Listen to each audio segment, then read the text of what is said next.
En fait, la logique fait que pour avoir des résultats, mon Saiyajin, tu te dis qu'il faut que tu fasses plus de sport, que tu manges moins et en principe, d'après la science des calories, tu devrais avoir plus de résultats. Sauf que, entre nous, combien d'entre nous ont essayé déjà de faire plus de sport, de moins manger, mais pourtant, au bout d'un certain temps, peut-être au bout de 1 mois, un peu plus tôt ou un peu plus tard, ça dépend des gens, ça bloque. On n'a plus de résultats. Pire encore, on stagne ou on grossit.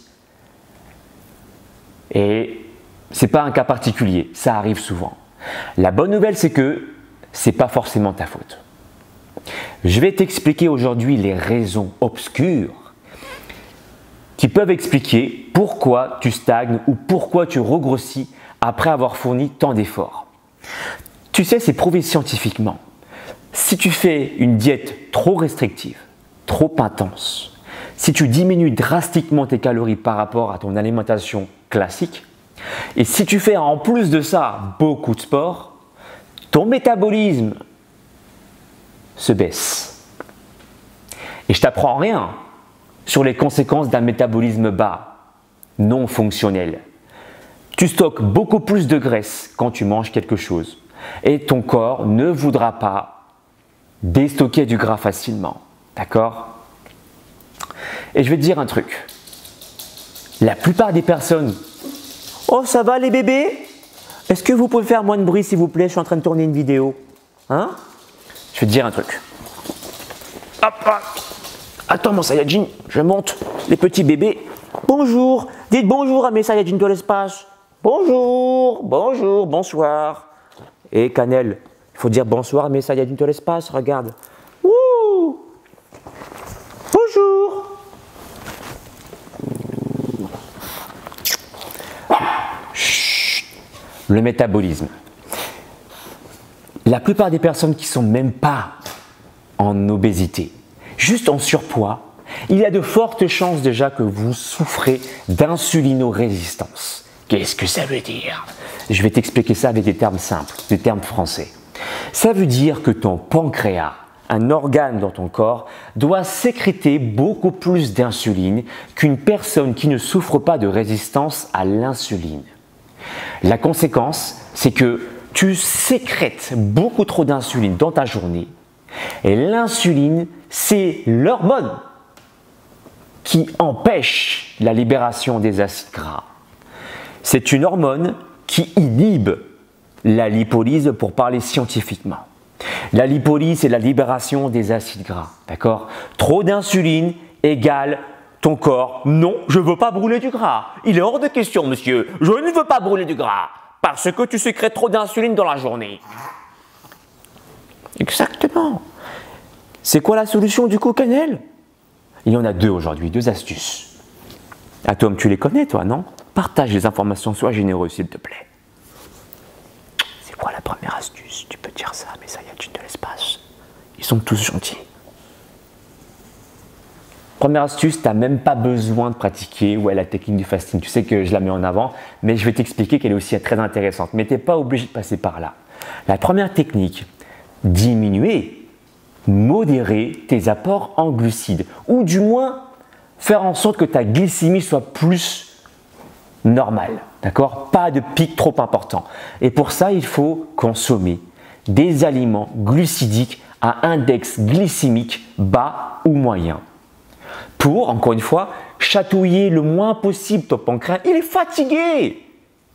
Tous les jours, tu manges des sucres raffinés, des bonbons, des sodas. Il est fatigué. Il faut laisser reposer ton pancréas.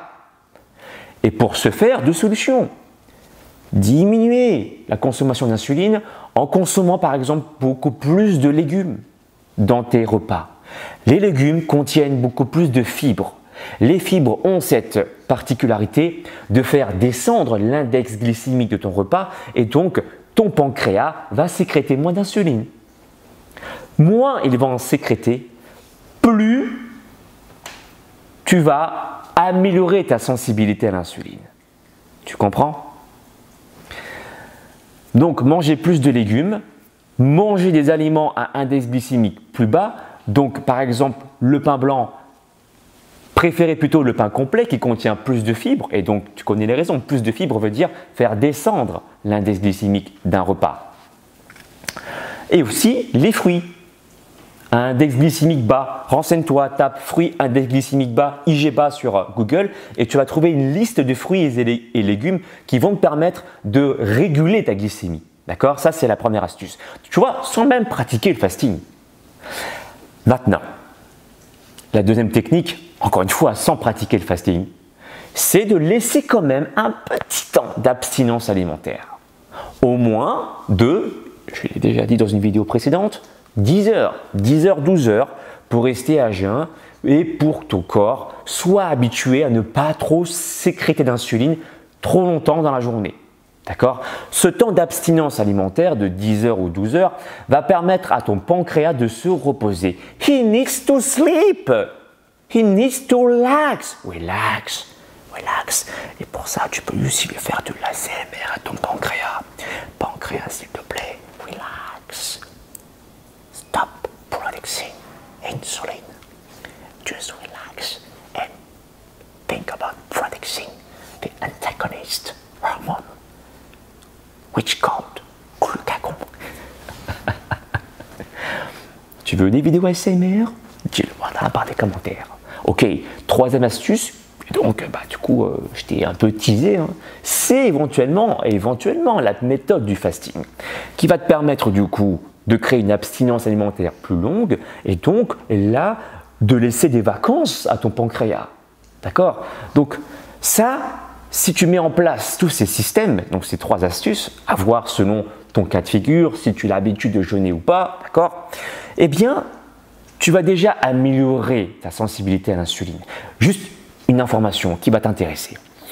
Tu sais, les personnes qui ont du surpoids, même pas obèses, souffrent déjà d'insulinórésistance. Au moins 90% des personnes. Et même les personnes, pire encore, qui ont un poids normal mais qui ont de la graisse au niveau de la ceinture abdominale, ils ont aussi de fortes chances d'être insulinorésistants.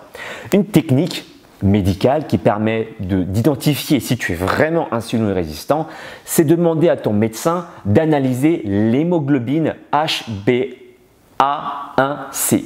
Je répète, l'hémoglobine, c'est une protéine des globules rouges. HbA1c.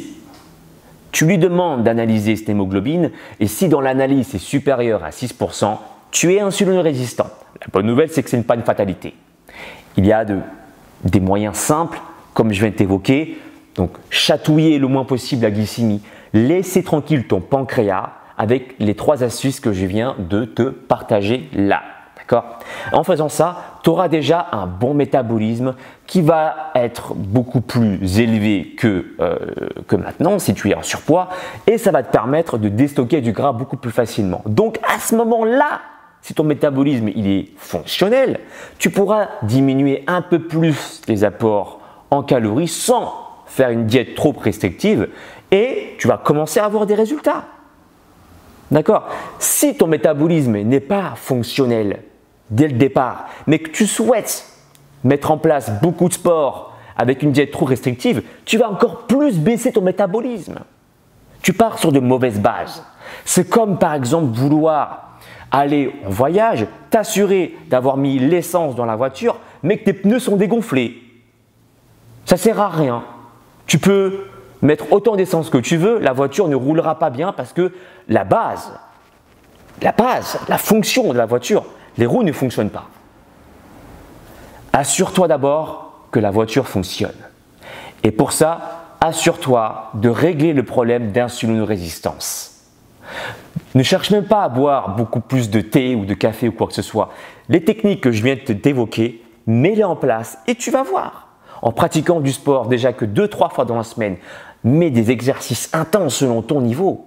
Et encore une fois, c'est pour ça que je t'ai dit que si tu es intéressé par un programme, c'est moi qui vais pouvoir savoir quel est ton réel niveau, ton réel potentiel pour que je puisse adapter le programme et t'envoyer ce qu'il te faut. Pour ça, si tu me fais confiance, soit tu es indépendant, tu peux chercher dans mes 800 vidéos sur ma chaîne des exercices qui sont très bons pour toi. Ou sinon, si tu veux que je sois ton guide, c'est à ce moment-là que tu peux me contacter sur mon site alexlevent.com pour que je puisse te proposer un programme adapté selon ton niveau. sur alexlevent.com. Il est en anglais, je veux un programme, tu sais tout. Donc voilà, déjà règle ces problèmes-là, fais en sorte que ton métabolisme soit déjà fonctionnel, que tu ne sois pas insuline résistant avant d'entreprendre une démarche santé. D'accord? Sinon tu perds du temps. Voilà mon Saiyajin, excuse-moi pour la luminosité, il est très tard, mais je voulais te faire une vidéo en te parlant avec le cœur ouvert. Voilà. Peace and joy. Si tu as aimé la vidéo, mets-moi un pouce en l'air, partage cette vidéo à tes amis qui souhaitent se mettre au sport, faire une diète, mais qui n'arrivent pas encore à avoir du résultat. C'est peut-être ce problème en fait d'insuline résistance qui persiste. Beaucoup d'amour et de gratitude. Ciao. Mon ami, si tu veux acquérir les pouvoirs d'un vrai Super Saiyan, alors abonne-toi à la chaîne d'Alex Levent. Ces entraînements feront de toi un super guerrier de l'espace. Le véritable Super Saiyan, c'est pas moi, c'est lui. Et rendez-vous sur sa chaîne, les amis. Et cool, soyez cool. Eh copain, tu veux te transformer en super guerrier? Eh ben, abonne-toi à la chaîne de Alex Levent. C'est normal quoi. Et alors là, tu seras un Super Saiyan.